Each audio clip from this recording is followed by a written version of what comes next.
torch sputters and nearly dies, and in that half second of swallowing dark, something moves in the tree line.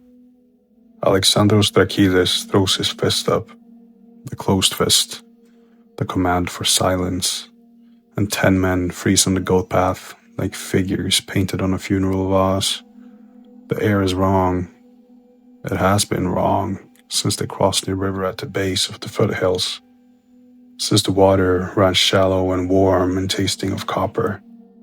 And now the wind carries something down from the mountain pass that is not pine and is not stone. It is the sweet thickness of a butcher's floor.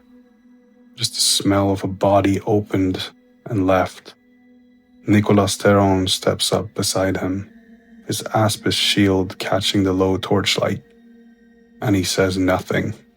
He does not need to. 23 years of friendship, from the streets of Argos to the blood-churned fields at Mantinea, have given them a language that lives beneath the words. Nicholas tilts his chin toward the dark stand of cypress to the east. His eyes says, "I saw it too." "Demetrios," Alexandros whispers, "bring the second torch forward." The youngest of them, a boy, really, 19 summers and still carrying the soft jaw of his mother's face, hurries up the column with the pitch-soaked brand raised high. The light pushed back the dark in a widening circle, and the tree line resolves into individual trunks, tangled undergrowth, and nothing else. Nothing that moves, nothing that breathes. But there are marks on the nearest cypress, 4 deep furrows gouged into the bark at the height of a tall man's chest. Each groove thick as a finger, the exposed wood beneath still pale and wet with sap, fresh, within the hour. Nicholas touches the marks, brings his fingers to his nose, and his expression does not change. That alone tells Alexandros everything. The smell is bad. "It knows we're here," Nicholas says, quietly enough that the men behind him cannot hear. Alexandros nods. He has known this since the village. He has known this since the elder, Polydoros, sat shaking in his own home. A man who had fought Spartans, who had taken a spear through the hip at Nemea and walked home on it, sat shaking like a child being told a story about wolves, and described what had come down from the mountain. Not a wolf, not a lion, not a bear. A shape that walked like a man, but was not a man. Shoulders as broad as an ox yoke, a head too heavy, crowned with horns that curved like a sickle blades in the moonlight. It had taken 6 people from the village in 3 months. It did not take them all at once. It took them one at a time, always alone, always at the edges. The shepherd on the high pasture, the woman drawing water at dusk, the boy sent to gather firewood who never came back. They found only pieces.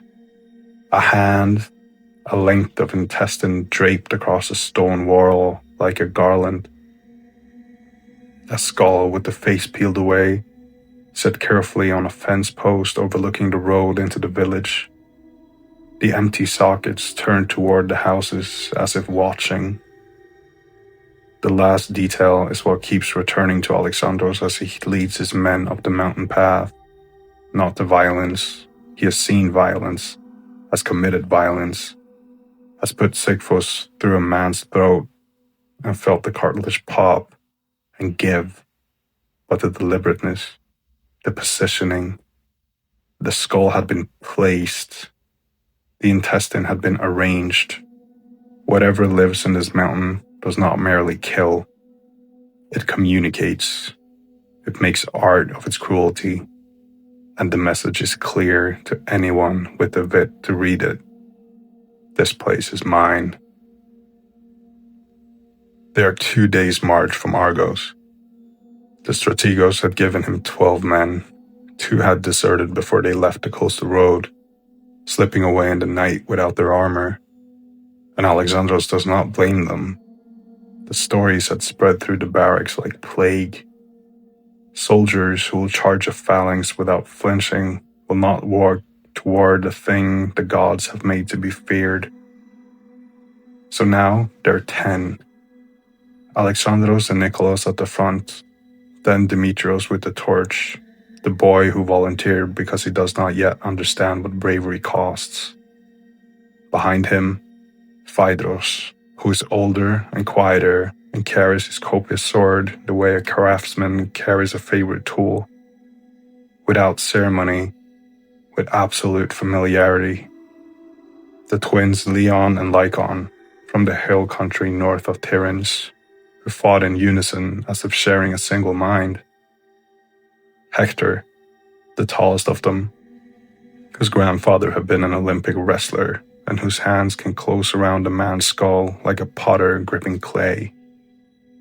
Stavros, the scout, thin and silent and always watching.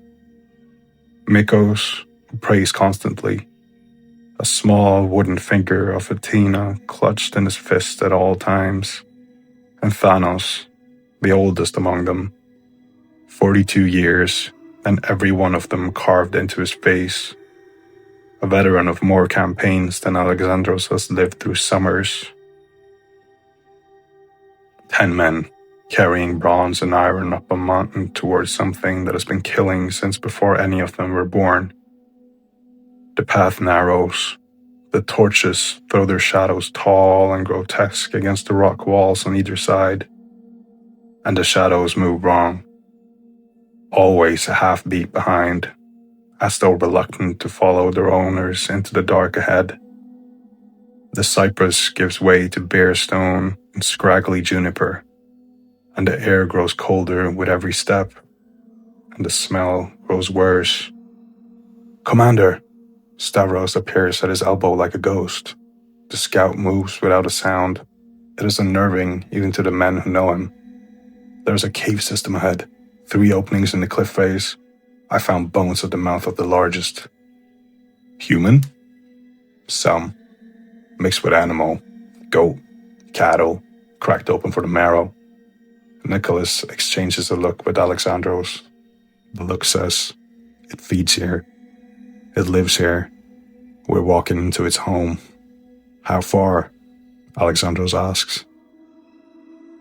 "A quarter hour at this pace. But, Commander..." Stavros hesitates. Stavros never hesitates.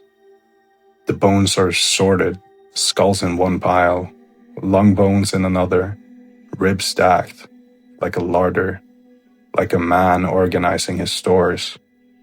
Mikos, behind them, begins to pray louder. Alexandros does not tell him to stop. They make camp on a flat shelf of rock 100 paces below the cave mouths, because Alexandros is not a fool, because he will not lead his men into a labyrinth in the dark, because even the heroes of old, Theseus, Perseus, Heracles, chose their ground when they could. He post watches in pairs.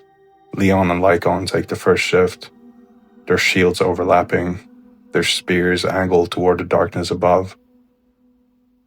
The others eat cold barley bread and dried fish in silence, their eyes never resting, their hands never far from their weapons. Alexandros sits apart with Nicholas, their backs to a boulder, studying the darkness. The mountain rises above them in a tumble of limestone and scree, pale in the starlight, and the 3 cave openings are visible as darker voids in the cliff face. 3 mouths in the rock, 3 throats leading down into the earth. From here, the smell is constant. It coats the back of the tongue. "Do you remember?" Nicholas says quietly. "When we were boys, and your father took us to the sanctuary at Epidaurus, and you asked the priest whether the monsters in the old stories were real. I remember he struck me for asking. He said the question itself was impious, That to question whether the gods' creations exist is to question the gods themselves. Nicholas pauses. I think about that now. You think this thing is sacred? I think it is old. I think it was here before Argos, before the walls of the Terrans, before any city that men have built in this land. And I think we are the impious ones, coming here with our bronze and our torches, believing we can kill it. Alexandros says nothing for a long time. Then, we can kill it, or we can watch it pick that village apart, family by family, until there is nothing left, and then the next village, and the next. I know, Nicholas says. I'm not arguing, I'm just... He stops, looks up. On the ridge above the cave mouths, silhouetted against the stars, something stands. It is there only for a moment. The shape is massive, taller than Hector, broader than any man Alexandros has ever seen. And the head is wrong, too large, crowned with a spread of horn that catches the starlight and two cruel curves. It doesn't move. It simply stands, looking down at their camp and their tiny torches, at their bronze that gleams like children's toys in the dark. It is watching them the way a wolf watches mice at play in a field, with a patience that contains no urgency because it knows how this ends. Then it steps back from the ridge and is gone. Alexandros realizes he has stopped breathing. Around the camp, every man who was facing the ridge has gone still. Mikos has stopped praying. The silence is absolute. It's real, Demetrios whispers, and his voice cracks, and no one mocks him for it. The first death comes at the darkest hour, the pit of the night, when the torches are burned low and the stars are wheeled halfway to dawn.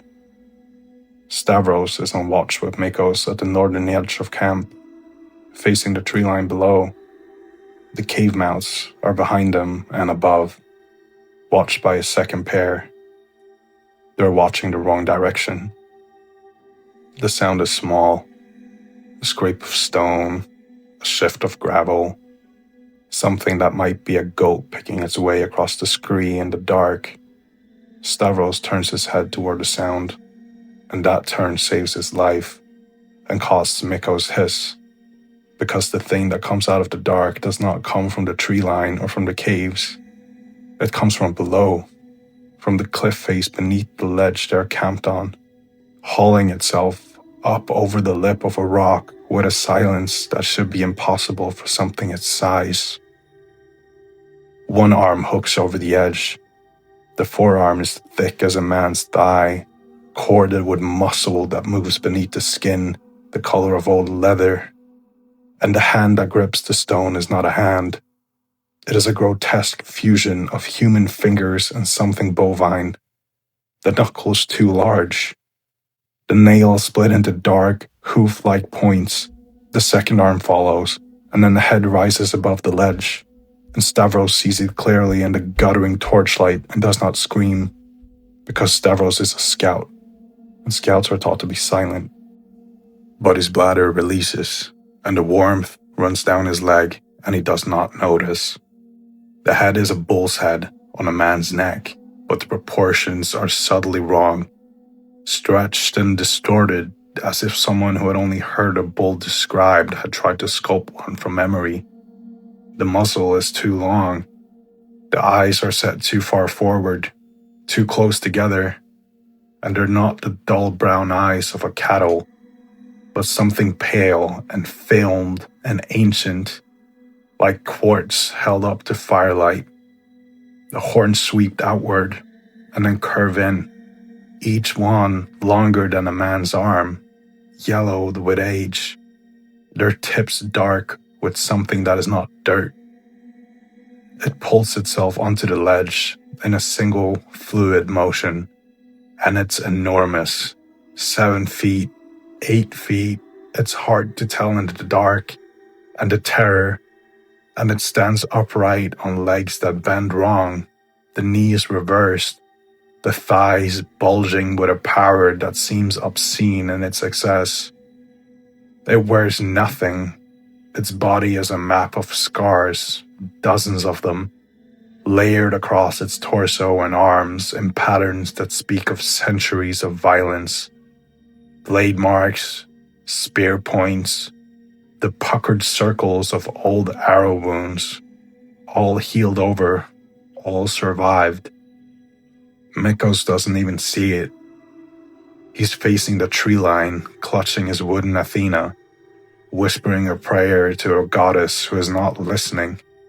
The Minotaur reaches out and takes Mikos by the back of the head.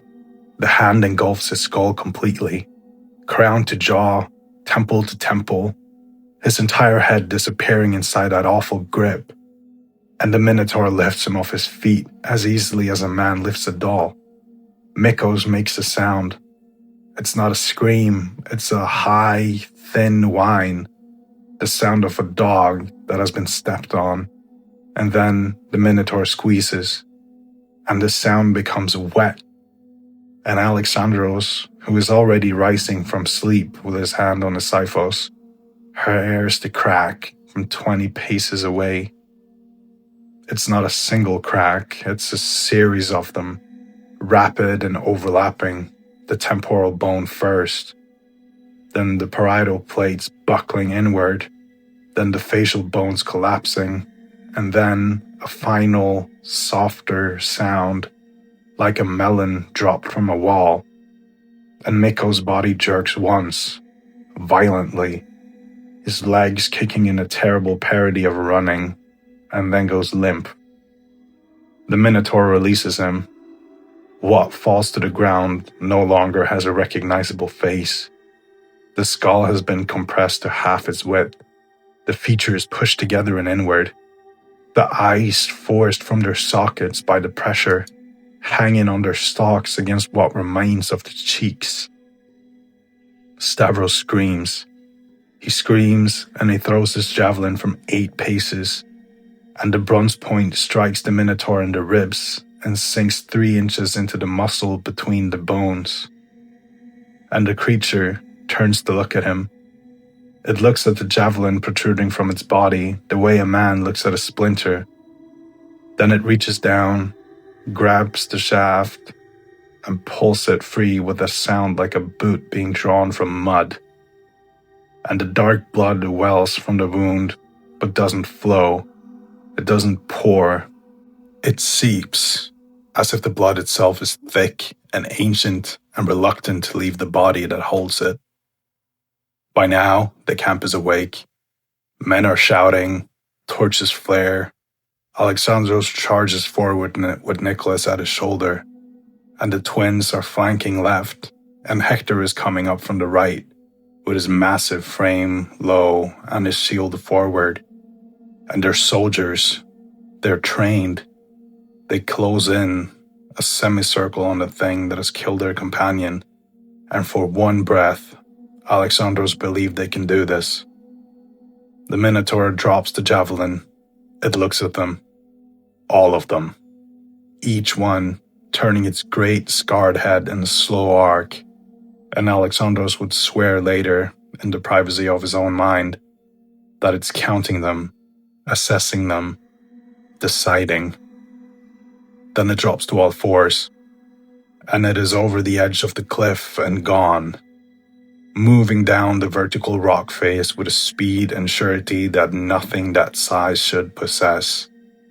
By the time Hector reaches the edge and looks down, there's only darkness, and the fading sound of stone cracking beneath enormous weight, growing fainter, and then silence. They burn Mikos at dawn. There isn't enough of his face left to place the coin for the ferryman, so Demetrius tucks the obol into the ruin of his mouth as best as he can, gagging as he does it, his fingers trembling inside the caved wreckage of bone and tissue. The fire takes a long time to catch, and the smell of burning flesh mingles with the other smell, the butcher floor smell that drifts down from the caves above, and more than one man turns their way to vomit into the scrub. Alexandros speaks the words. He speaks them clearly, because the dead deserves clarity, and because the living needs to hear their commander's voice and find it steady. He prays to Hermes Psychopompus, guide of souls, to lead Mykos down into the house of Hades. He prays to Ares because Mykos died with a weapon in reach, even if he never drew it. He does not pray to Athena. It feels wrong. 9 men now, 9 men, and a mountain full of death. They enter the caves at mid-morning, when the sun is high enough to throw light into the first 20 paces of the largest opening. Alexandros leads. He always leads. Behind him, Nicholas carries a torch in one hand and his kopis in the other. The passage is wide enough for 2 men abreast and tall enough that even Hector does not need to duck. And the walls are worn smooth, not by water, Alexandros realizes, but by the passage of a body. Something enormous has been moving through these tunnels for so long that it has polished the stone to a dull sheen. The passage branches. It branches again. It's a labyrinth, or close enough to one that the word rises unbidden in Alexandros' mind. And with it comes the old story, Theseus and the thread, the beast at the center, the hero who walked into the dark and walked out again. But Theseus had Ariadne. Theseus had the favor of the gods. Alexandros has 9 men and a fading supply of torches. He orders Thanos to mark their path.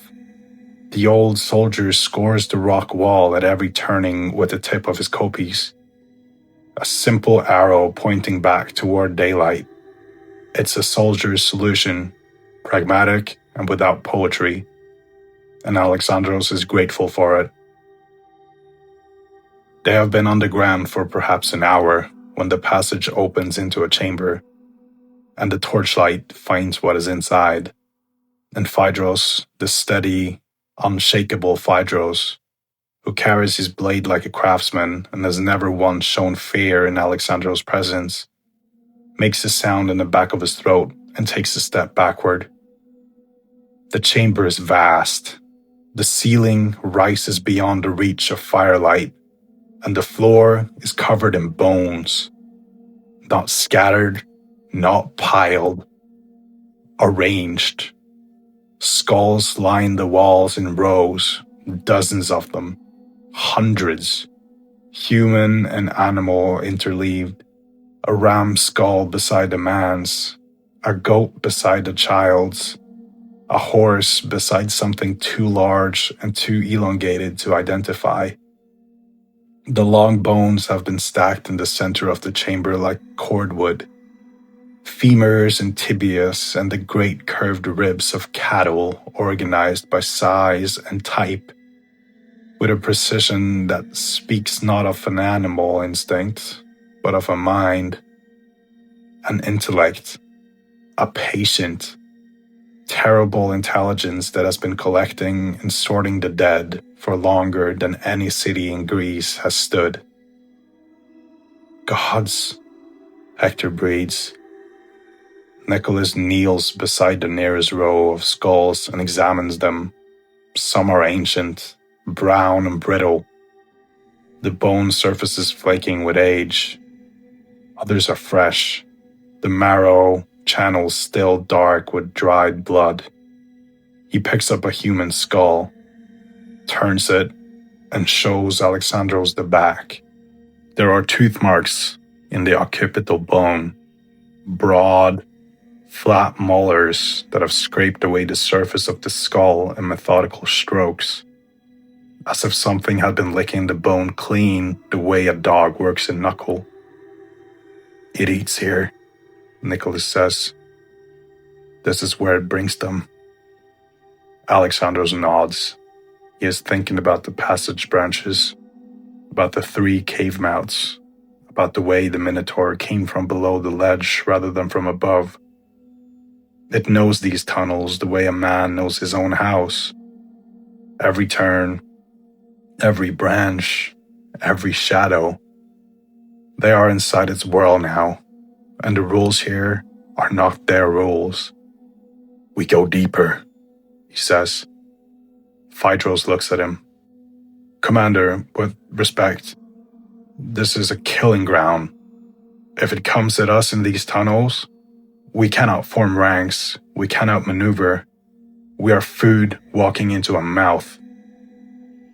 If we leave, we come back tomorrow, or next month, or next year, and it will still be here, and more people will be dead. We end this now. Phaedros holds his gaze for a long moment. Then he nods, once, and adjusts his grip on his kopis, and says nothing more. They move deeper. The Strix finds them in the second hour. It does not attack at first. It follows. A sound in the darkness beyond the torchlight. The soft rustle of feathers. The click of talons on stone. A low crooning noise that is almost musical, almost beautiful, that sends shiver down the back of the neck for reasons the conscious mind cannot name. There, Stavros says, pointing. The torchlight catches 2 points of reflected fire in the darkness of a side passage. Eyes set close together, burning the color of heated bronze. They blink, slowly, and the face around them resolves in fragments as the torch gutters.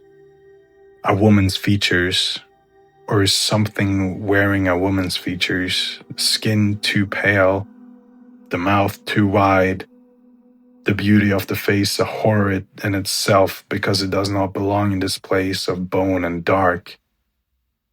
It perches on a ledge of rock with its body folded forward, and the body below the face is wrong. Feathered, taloned, the torso of a great bird fused with that almost human head, and its wings shift and resettle against its flanks with a leathery whisper.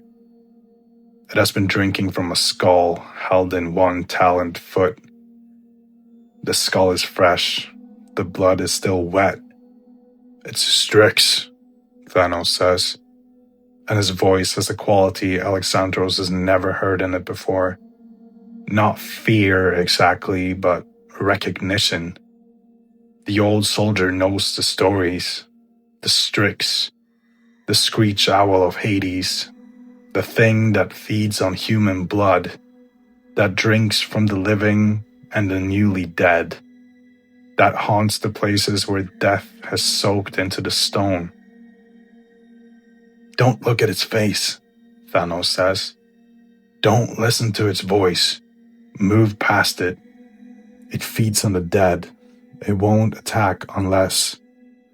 The Strix opens its mouth and screams. The sound is not a bird's call. It is not a woman's scream. It is something between the two, modulated and layered. A sound that hits the air and then burrows past it into the brain. And Demetrius drops his torch and claps his hands to his ears. And Leon stumbles into the wall, and the scream goes on, rising, piercing, a frequency that makes the teeth ache and the vision blur. And Alexandros realizes through the pain that this is not an attack. This is an alarm. It is calling something. Move, he shouts. Past it, now! They run. The Strix launches from its perch, and in the torchlight, its wingspan is enormous, 8-10 feet, and it swoops down the passage ahead of them, its talons trailing across the ceiling, that terrible scream still pouring from its too wide mouth. Phaedros swings at it as it passes, and his kopis catches the edge of one wing, sharing feathers and drawing a line of black blood, and the Strix wheels in the air and comes back. And this time, it is not screaming, it is hunting. It strikes Demetrios because Demetrios is the slowest, because the boy has dropped his torch and is running blind in the flickering light of the remaining brands. The talons close on his shoulders, 4 curved hooks punching through the leather of his cuirass and in the muscle beneath. And the Strix lifts. It tries to lift, its wings beating in the confined space, battering the walls, and Demetrios screams. And the sound of his scream is the sound of a boy calling for his mother, which is what he is. Nicholas kills it. He does not hesitate, does not aim, simply turns and throws his torch into the creature's chest at close range. The pitch-soaked brand strikes and clings, and the feathers catch immediately. Dry and oily, they ignite with a whoosh that illuminates the passage in a blast of orange light, and the Strix releases Demetrios and trashes against the ceiling. Burning, its scream now a different sound entirely, higher and thinner and full of a pain that is recognizably mortal. It falls. It writes on the stone floor, wings beating weakly, the woman's face contorted in an expression that is horribly, unmistakably human in its agony. And then it's still, and the passage fills with the stench of charred feathers and cooked meat. Demetrios is bleeding. The talon wounds are deep. The left shoulder is the worst, the claw having punched through the trapezius and nicked the bone beneath. But he can walk, and he can hold a torch with his right hand, and he is alive. Alexandros binds the wounds with strips torn from his own cloak, working quickly, not meeting the boy's eyes because the boy is crying and the boy is ashamed of crying, and the kindest thing Alexandros can do is pretend not to notice. But the alarm has been sounded. Whatever else lives in these tunnels knows they're here. They move faster now. The Impusa takes Leon in the 3rd hour. They come to a place where the passage widens into a gallery, the ceiling lost in shadow above, the floor dropping away on one side into a crevice that exhales cold, damp air from somewhere far below. The path narrows to a ledge, and they move along it, single file, backs to the wall, the crevice yawning beside them. Leon is in the middle of the column. Lycon, his twin, is 2 men ahead. They have been separated by the narrowness of the path, and Leon does not like it. He keeps craning his neck to find his brother's shape in the torchlight, calling softly, and Lycon calls back, and the sound of their voices in the dark is the sound of 2 halves of a whole trying to stay connected. The woman appears on the ledge ahead. She stands between Lycon and the rest of the column, and she is beautiful in the way that a flame is beautiful, arresting, consuming, impossible to look away from. Her skin glows faintly in the darkness, a luminescence that has no source, and her hair is dark and unbound and moves as though underwater, drifting around her face in slow tendrils. She wears a white chiton that is too clean for this place, unstained, and she is smiling, and the smile is warm and welcoming and entirely wrong. "Don't move," Thanos says immediately. But Leon is already moving. He steps forward, his spear lowering, his shield arm dropping to his side, and the expression on his face is not desire, it's recognition. He sees something in this woman that Alexandros cannot see. He sees someone he knows, or thinks he knows, and his lips part. and he says a name that Alexandros does not catch and takes another step. "Leon!" Lycon shouts from ahead, and his voice is raw with terror. "Leon, that's not, Leon, stop!" The woman opens her arms, and Leon walks into them, and the transformation is instantaneous. The beautiful face splits along invisible seams, the jaw unhinging downward past any human limit, and behind the glamour is something with a mouth full of bronze-colored teeth, each one filed to a point. The luminous skin tears like paper, and beneath is the thing's through body, one leg of bronze, one leg ending in a cloven hoof, the torso thin and hunched and wrong, the arms elongated as they closing around Leon, the fingers becoming something jointed and insectile, the Impusa, the shape changer, the hungry dead wearing a woman's skin. It bites into Leon's throat, not a quick bite, a slow one. The bronze teeth sink in incrementally, almost gently, and Leon doesn't struggle because the Impusa's venom is already in his blood, delivered through the skin of his hands where it grips his arms, and his body has gone slack, his face peaceful, his eyes half closed, and the worst thing, the absolute worst thing, is that he is smiling as it drinks. Lycon screams. It is a sound Alexandros will hear in his sleep for the rest of his life, however long that turns out to be.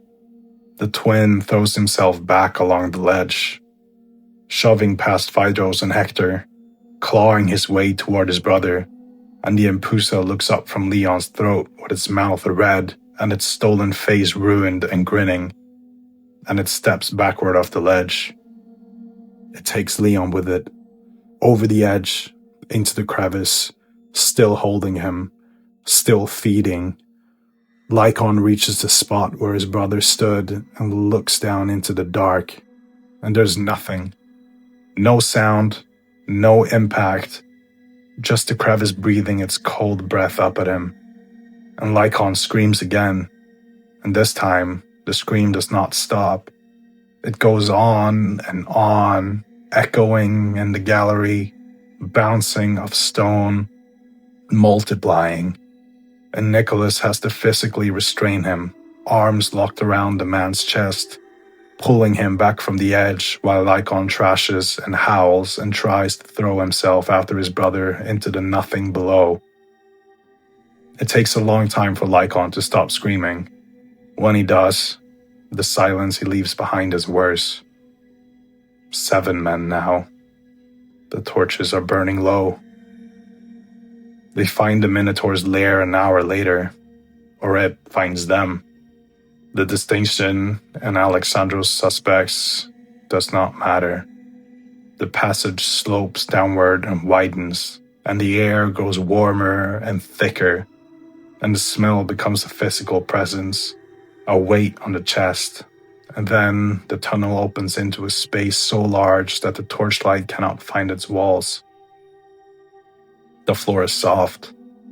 Alexandros looks down and sees that he is standing on a carpet of straw and dried grass, matted and darkened with old blood, and woven through with scraps of cloth, fragments of leather, pieces of rope, the debris of the dead, pressed flat by the weight of the thing that sleeps here. It is waiting for them at the center of the chamber. The Minotaur sits on a slab of stone, its legs folded beneath it, its enormous hands resting on its knees. It is still. It has the patience of geology, the stillness of something that has waited in the dark for centuries and can wait for centuries more. In the torchlight, its body is a topography of violence, scars crossing scars, old wounds mapped over older wounds. And Alexandros can see now that some of the scars are deliberate. Patterns, symbols, cut into the creature's own hide in marks that might be language, or might be something older than language, something from a time before men scratched their thoughts into clay. It watches them enter the chamber. It watches them spread into a line. It watches Alexandros step forward with his rifles drawn and his shield raised, and it does not stand. It watches. And Alexandros has the sickening certainty that it's not afraid. It has never been afraid. Fear is a thing it causes, not a thing it feels. "Formation!" Alexandros orders. His voice come out steady. He does not know how. "Half circle, spears forward. Nicholas, right flank. Hector, with me." They form. 7 men against something out of the age of the gods. The torchlight throws their shadows long and wavering, and the shadows blend with the darkness of the chamber, and it's impossible to tell where the men end and the dark begins. The Minotaur stands. It is slow about it, deliberate, unfolding from its seated position with a terrible grace, its reversed knees straightening, its torso rising, and its full height becomes apparent. It's enormous, 8 feet or more, its horned head nearly brushing the low places of the ceiling, and the muscles beneath its scarred hide shift and cord with a power that makes the bronze blades in their hands feel like toys, like insults. Phaedros attacks first. He's the fastest of them, the most skilled, and he comes in low and hard from the left. His kopis aimed at the tendons behind the creature's knee. A crippling stroke, a fighter's stroke. The blade connects. It bites into the hide and the muscle beneath. And dark blood wells around the edge, and the Minotaur does not even look at him. It brings its arms down, not a punch, not a swipe, just the lowering of its arm like a man brushing a fly from his leg, and the forearm catches Phaedros across the chest and launches him backward. He hits the chamber wall 15 paces away. The sound is the sound of every rib in his body breaking at once, a rapid, stuttering series of wet cracks, and he slides down the wall and sits at its base, and the shape of his chest is wrong, concave where it should not be, and blood is coming from his mouth in steady pulses. Not coughing, but pouring, and his hands are moving in his lap, opening and closing on nothing, and his eyes find Alexandros across the chamber, and there is something in them that might be apology.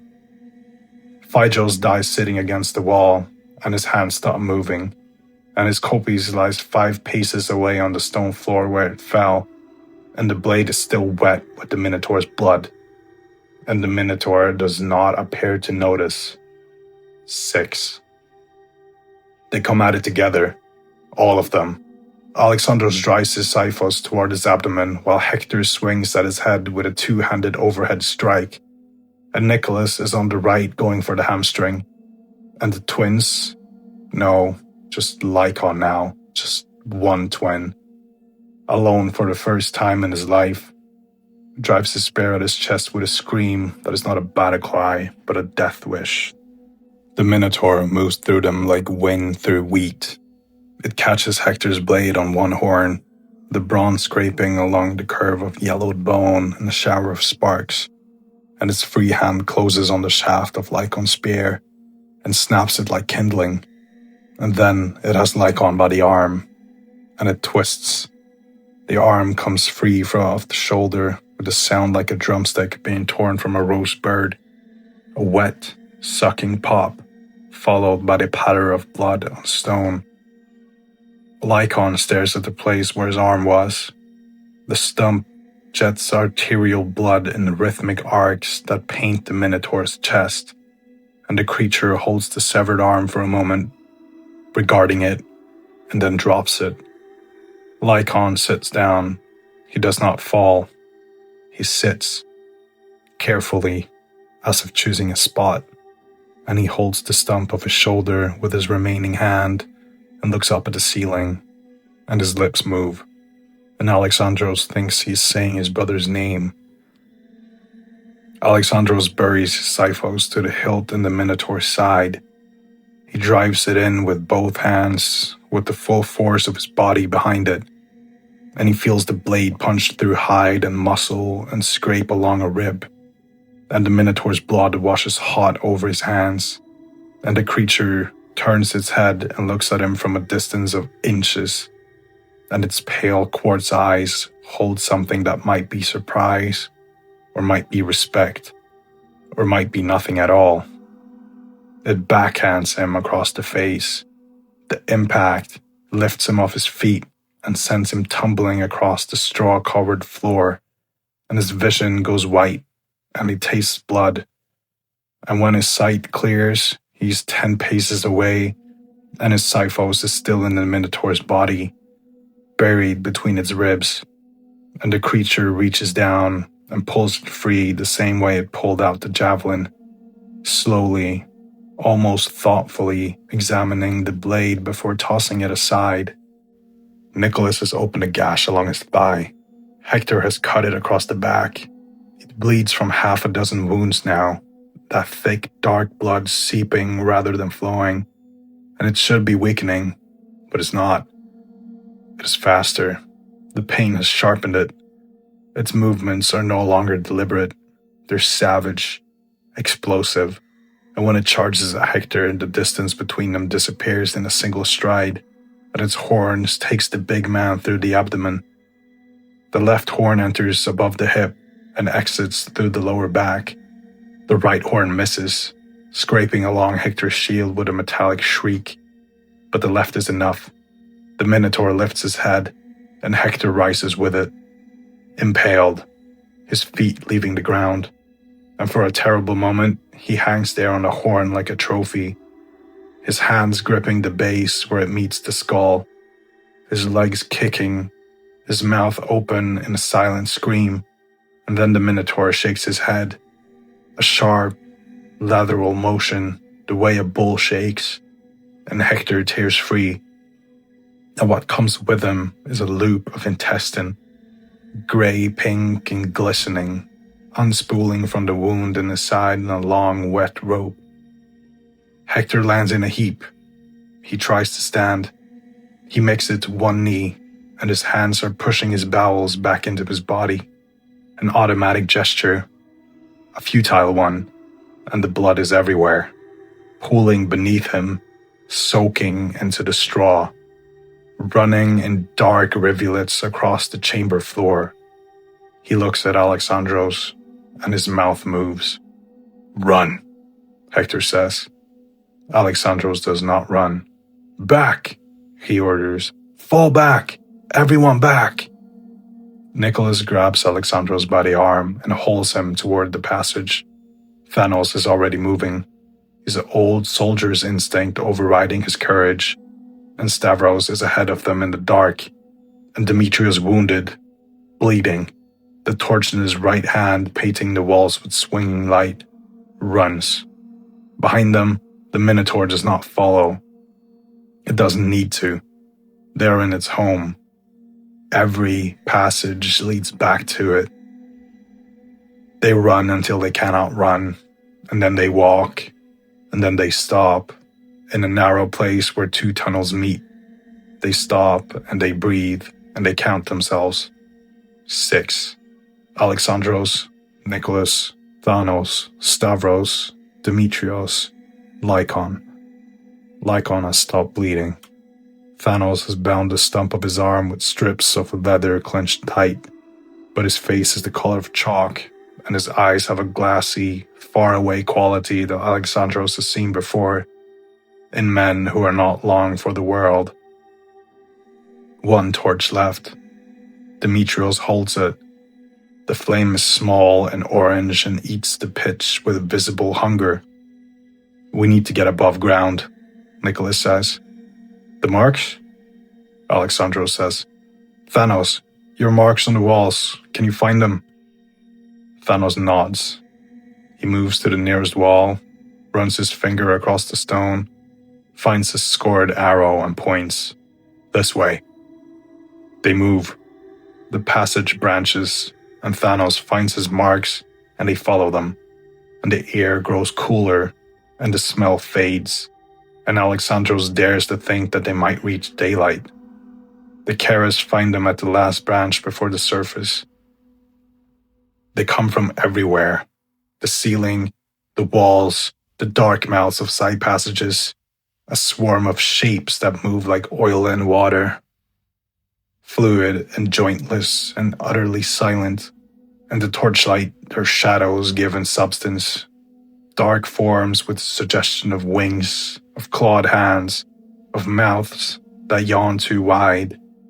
Their eyes burn dull red, like coals buried in ash, and there are dozens of them, more than can be counted, clustering at the edges of the light like moths drawn to a flame that they cannot enter.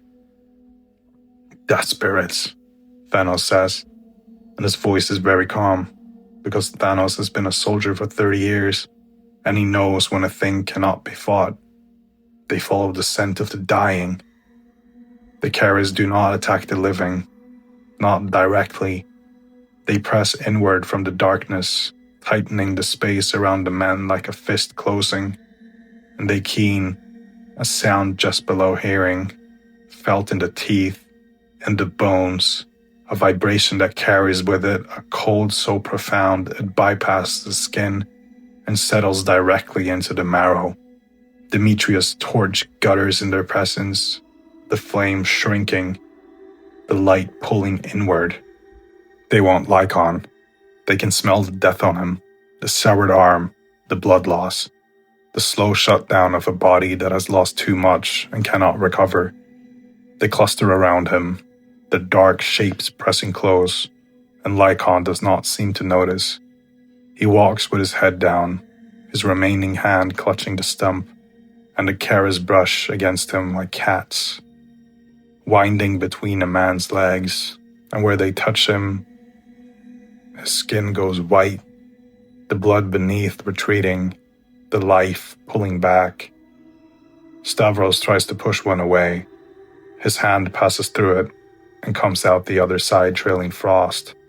He screams, not in pain, and something worse, in a cold that is not physical but existential, the cold of absolute void, of places where nothing has ever lived, and jerks his hand back, and his fingers are black at the tips, and they will stay that way.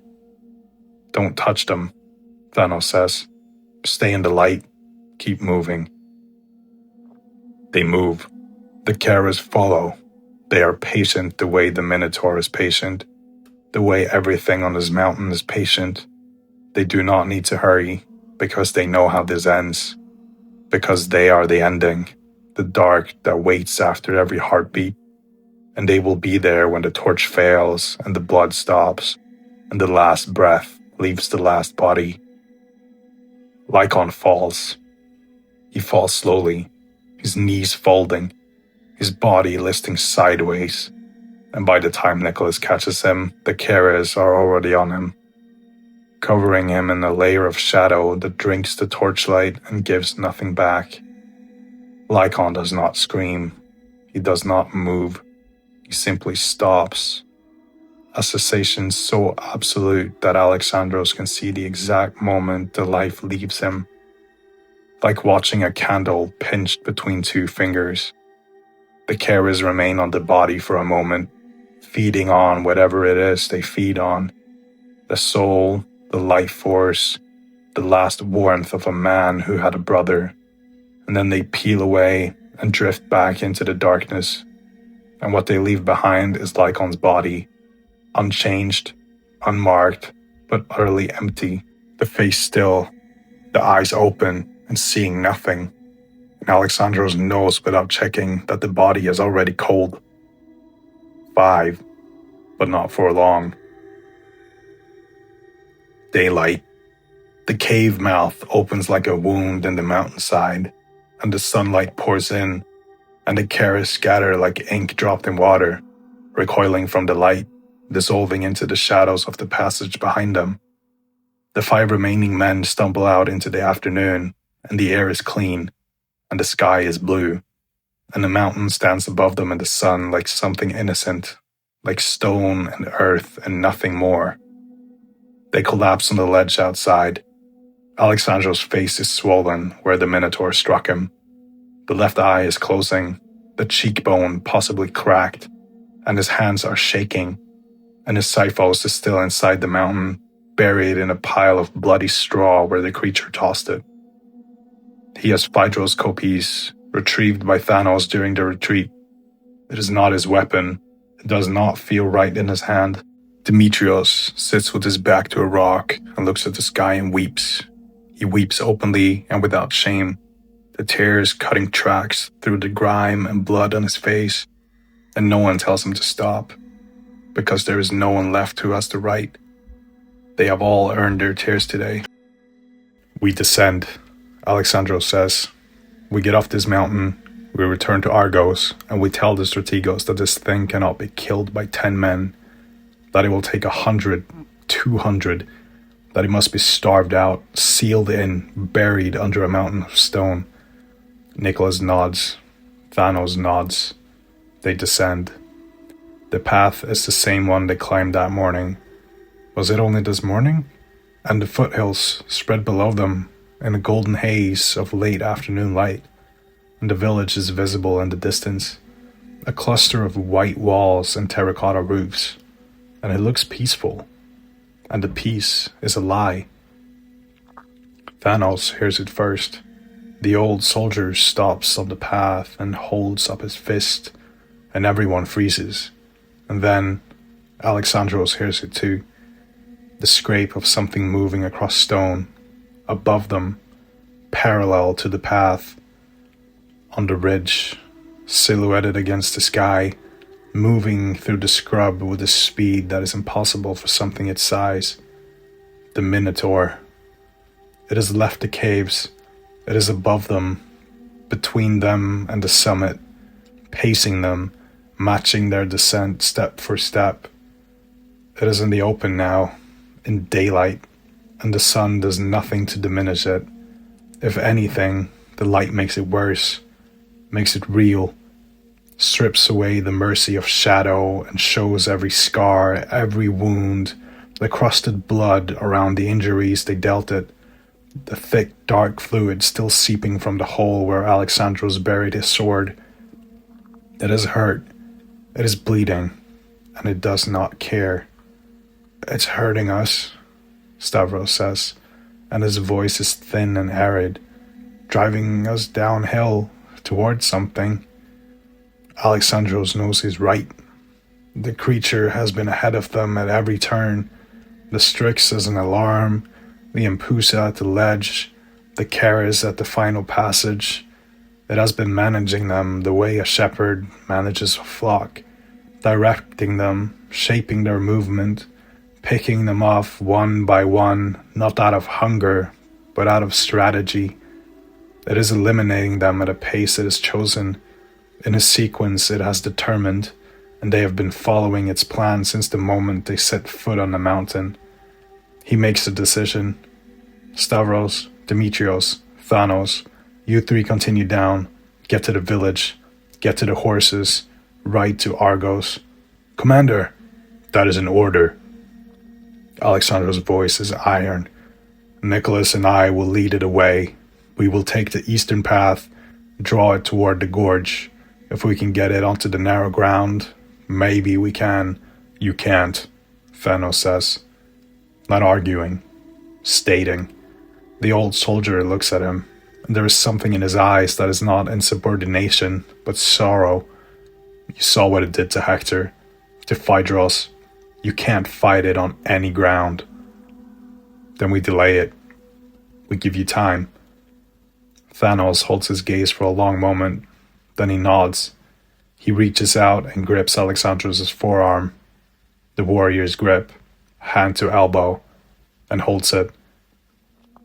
I will tell them, Thanos says. I will tell them what you did here, both of you. Tell them what it is, Alexandros says. Tell them to bring fire, bring stone, bring everything. Thanos releases his arm. He turns to the two younger men. Move, now, fast and quiet.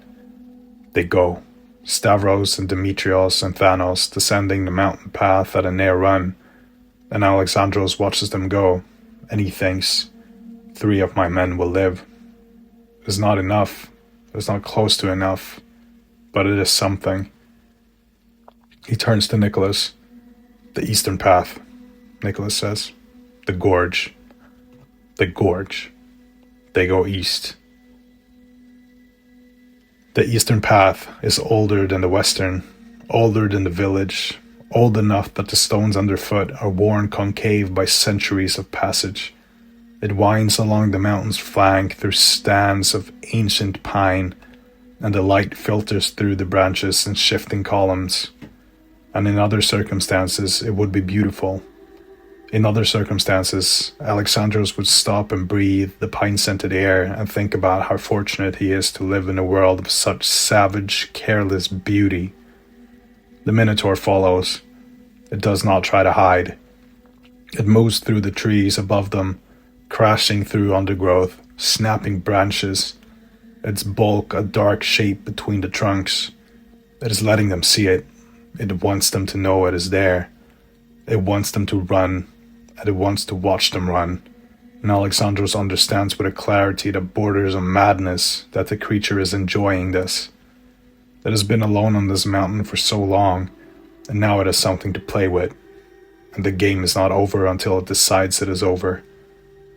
Nicholas moves beside him, matching his pace, and they do not speak, because there is nothing left to say between them that has not already been said over 23 years of brotherhood. They were 6 years old when they met, fighting in the street over a fig, and Nicholas had bitten Alexandros' hand, and Alexandros had kicked Nicholas in the stomach, and they had both gone home crying. And the next day, they had found each other again and shared the fig, and from that day forward, they had been inseparable. Through the agoge, through the military, through campaigns and women and grief and joy, through every chapter of it, of a life that is led by degrees both gradual and sudden to this mountain.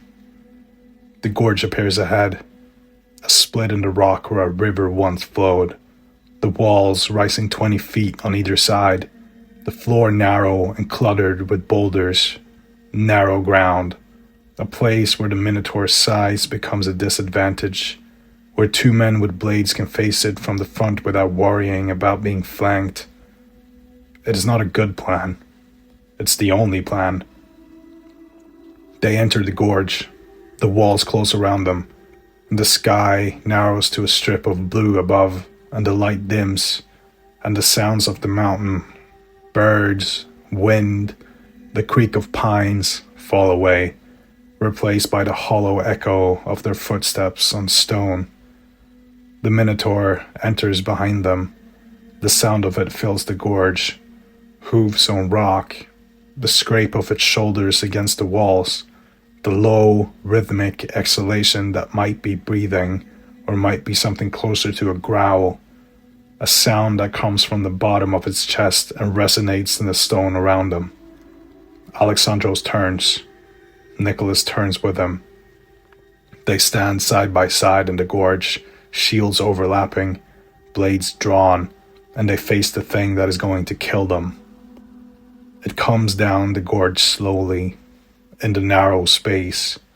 It fills the passage nearly wall to wall, and it has to angle its horns to avoid catching them on the stone. And Alexandros sees that it does this without thinking, the way a man ducks through a low doorway, automatic, familiar. It has been in this gorge before. It knows this ground too. On my left, Alexandros says. Like Mantinea. Like Mantinea, Nicholas agrees. They had fought at Mantinea in a similar space, a narrow lane between 2 buildings where they had held a position against 6 Spartans for an hour, back to back, blade to blade, and had walked away, both of them, together, but the Spartans had been men.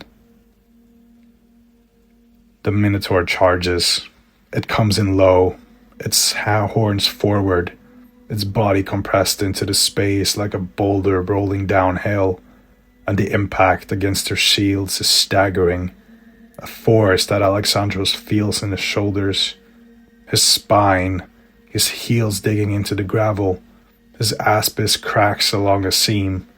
Nicholas is driven back 3 paces, his sandals scraping trenches in the dirt. Alexandros strikes over his shield. The kopis bites into the Minotaur's shoulder, opening a long, deep wound that runs from the collarbone to the bicep, and the dark blood flows freely now. It is wounded, it is tired, the accumulation of cuts and stabs from the chamber below finally taking their toll. The creature bellows, not a roar, a bellow, the sound of a bull in pain, magnified and distorted by the throat that produces it, and the sound fills the gorge like water fills the vessel, total, inescapable. Nicholas goes for the leg. His kopis catches the back of the Minotaur's knee, and this time the blade finds the tendon, and something gives. Not a clean severance, but a partial one, and the creature's left leg buckles, and for one impossible glorious second, it drops to one knee.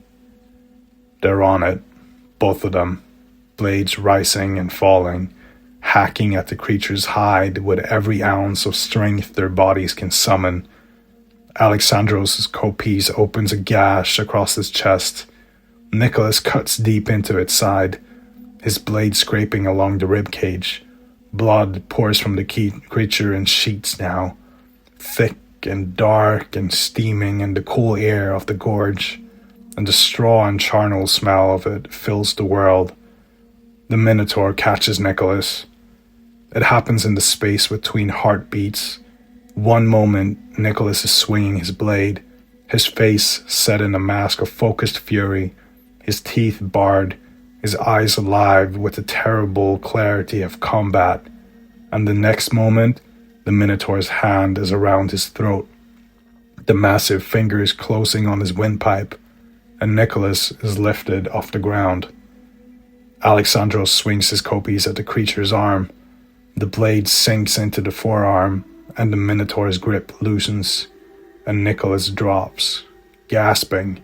But before he hits the ground, the creature's other hand catches him by the waist, lifts him again, higher this time, and the Minotaur pulls him close, and its breath washes over Nicholas's face, and the creature studies him the way it studied the javelin, the way it studied Alexandros' Siphos, with that terrible, patient intelligence. Then it drives its horn through Nicholas's chest. The horn enters below the left shoulder, punches through the chest cavity, and exits through the back. And Alexandros hears the sound of it, the crack of ribs parting, the wet displacement of a lung collapsing, the softer sound of the heart being pushed aside. Nicholas does not scream. His mouth opens, and the sound comes out that is more breath than voice, a soft exhalation that carries no words. And his eyes find Alexandros, and they are clear, and they are calm, and they hold something that is not fear and is not pain, but is the vast, quiet sadness of a man who understands that this is the last face he will ever see, and is grateful that it is this one. Alex. Blood fills his mouth. He coughs, and the blood sprays across the Minotaur's hide, and his hand releases the kopis, and it clatters to the stone, and his fingers find the horn that is inside him and grip it, not pulling, not pushing, just holding, the way a man holds the hand of someone he loves, and the light in his eyes flickers. Go, Nicholas whispers. Please. The Minotaur lifts his head, and Nicholas rises with it, impaled, his body sliding along the horn, and Alexandros screams. He screams in a way he has never screamed, not in battle, not in grief, not in the worst moments of his life. A scream that begins in his stomach and tears through his chest and comes out of his mouth as something raw and ragged and barely human. He swings the kopis at the Minotaur's throat. The blade cuts deep, opening a wound that releases a curtain of blood down the creature's chest. And the Minotaur staggers, and for the first time, there is something in his ancient eyes that might be uncertainty. It shakes Nicholas free. The body slides off the horn and falls to the stone, and Nicholas lies on his back in the gravel, and his chest rises. Once, twice, and then does not rise again. His eyes are open. They're looking at the sky, the strip of blue above the gorge walls, the last thing they see. Alexandros does not stop. He cannot stop. He is no longer a commander or a soldier or a man with a plan. He is fury giving a blade, and he drives the kopis into the Minotaur's wounded leg, and the creature stumbles, and he pulls the blade free, and it drives it in again, and the blood is everywhere, his and the creature's, mixed together on the stone, and the Minotaur swings at him, and he ducks, and it swings again, and catches his shield arm, and he feels the bone crack, and the aspis falls from his hand, and he switches the kopis to his left, and he keeps cutting. The Minotaur retreats, step by step, forced backward up the gorge by a man half its size who will not stop coming, who cannot be reasoned with, who has nothing left to lose, and is therefore the most dangerous thing on this mountain. It swipes at him, and he takes the blow on his broken arm, and screams, and keeps moving. It lowers its head to charge, and he steps aside and buries the kopis in the side of its neck, and the creature bellows again, and this time the bellow is weaker, wetter, the sound of lungs filling with blood. It turns. It moves up the gorge, away from him, its wounded leg dragging, its breath labored, and it does not look back. It reaches the end of the gorge and climbs the rock wall, slowly now, struggling, and pulls itself over the edge and disappears into the pines above. Alexandros stands in the gorge, alone. His right arm is broken, his face is swollen shut on one side, he's cut in a dozen places, and the blood runs down his legs and pools in his sandals, and the kopis in his left hand is notched and dull and red from tip to pommel. The creature's blood stains the stone around him in spreading pools, and the air reeks of iron. He walks to where Nicholas lies. He kneels. He reaches out with his good hand and closes his friend's eyes, and the gesture is practiced. He has done it before, in other fields, for other men, but his hand trembles this time, and the trembling does not stop. He does not speak. There are no words. There were never words adequate for this, for the severing of something that began over a shared fig and a dusty street in Argos, and has ended here, in this gorge, on this mountain, in this blood.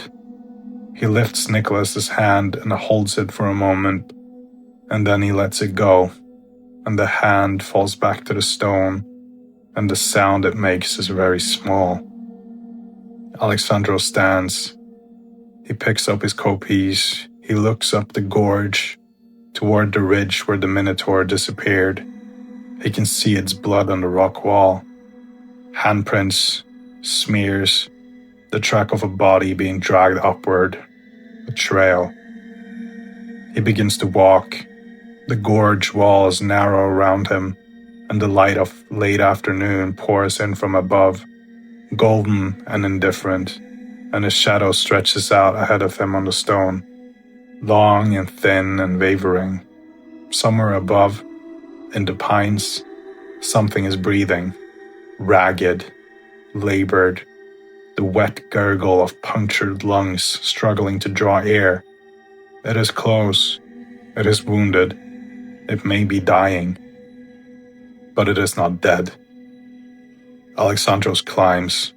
The rock is slick with the creature's blood, and his broken arm screams with every movement, and the coppice grows heavier in his hand with each step, and the breathing above him continues, slower now, fainter, but continuing, still alive, still waiting, still patient. The sun hangs low over the western ridge. The shadows of the pines stretch long and dark across the mountainside, reaching for him, and somewhere far below, a village of white walls and terracotta roofs goes about its evening, not knowing that above them, in the teeth of the mountain, a man is climbing towards something that has been killing since before their grandparents drew breath. He reaches the top of the gorge wall and pulls himself over the edge. The pines stand dark around him. The blood trail leads into the trees, into the shadows between the trunks, into the falling dark. The breathing is still there, close enough to hear, too far to see, close enough to follow. Alexandros Drakides, commander of the dead, stands at the edge of the tree line with his borrowed blade and his broken arm and the blood of his closest friend drying on his hands. And the mountain is very quiet, and the dark between the pines is very deep, and the thing in the shadows breathes and waits and does not die. He steps forward.